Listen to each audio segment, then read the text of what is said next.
आज शिवसेना उभाटा नेते आमदार आदित्य ठाकरेजींची मी पत्रकार परिषद पाहिली।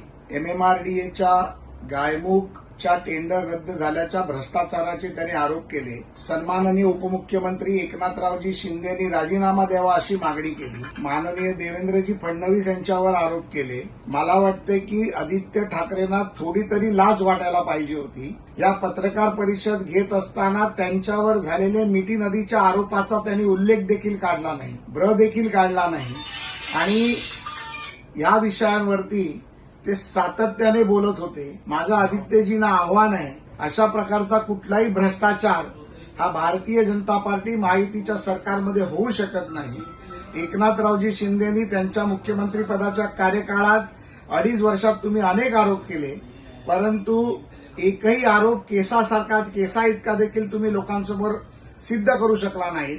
बोलाचा भात बोलाची कडी करणं बंद करावं आणि खोटे आरोप